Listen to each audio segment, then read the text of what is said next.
your request. The cabin in the woods. It started with an invitation. A simple message on my phone. Hey, you should come with us this weekend. We rented a cabin in the woods. Need to get away from everything.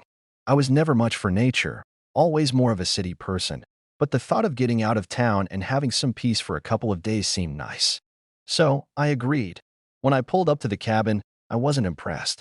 It looked like something out of an old, forgotten movie, wooden, weathered, with a sagging porch and a single light flickering in the distance. The kind of place where the silence almost smothers you. My friends, Rachel and Ben, had already arrived. They were unloading the car, laughing, seemingly excited about the weekend. Glad you could make it, Rachel said, smiling at me as I stepped out of my car. Ben waved but didn't say much. I didn't realize it'd be this remote, I commented, squinting at the cabin. It was isolated, no neighbors in sight.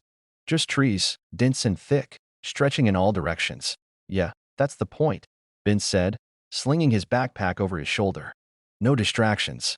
Just us in the woods. I wasn't so sure about that.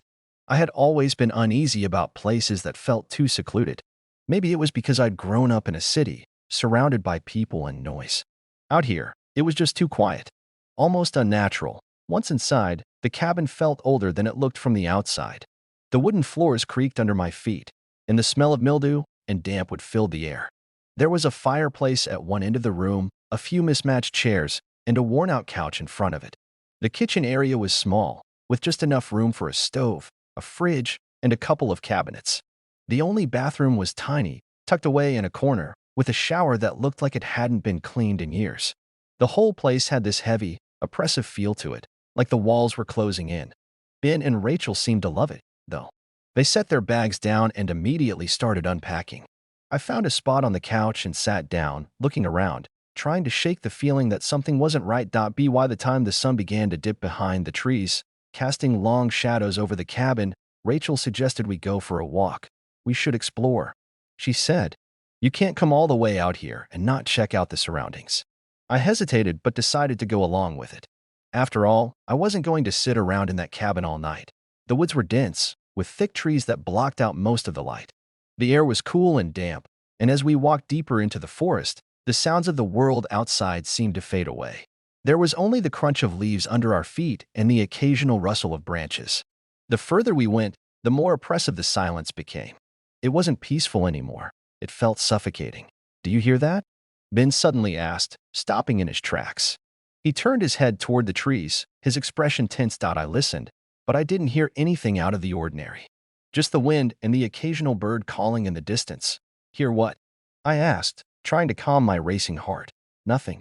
Maybe I imagined it, Ben muttered, shaking his head. But there was something in his eyes that made me uneasy. We kept walking, but the weird feeling stuck with me. The woods seemed darker, more unsettling with each passing step. It felt like something was out there, watching us. But when I glanced around, all I could see were the same trees, the same twisted branches reaching toward the sky. After about an hour, we turned back, and the light was nearly gone. The cabin was barely visible through the trees, just a faint outline in the distance. We hurried back, eager to get inside, but something wasn't right. I couldn't put my finger on it, but the forest felt wrong now. It was like it had shifted, changed, and I wasn't sure I wanted to be there anymore. Back in the cabin, Rachel suggested we light a fire in the fireplace. It was already chilly, and the warmth would feel nice. Ben and I helped gather some firewood, and soon the flames crackled, casting dancing shadows on the walls. The three of us settled into the living room, but there was this uneasy tension in the air, like we were all waiting for something. That night, after we went to bed, I couldn't sleep. The silence in the cabin was so deep, it pressed in on me. Every creak of the wood, every gust of wind outside seemed to amplify. I lay in bed, staring at the ceiling, listening.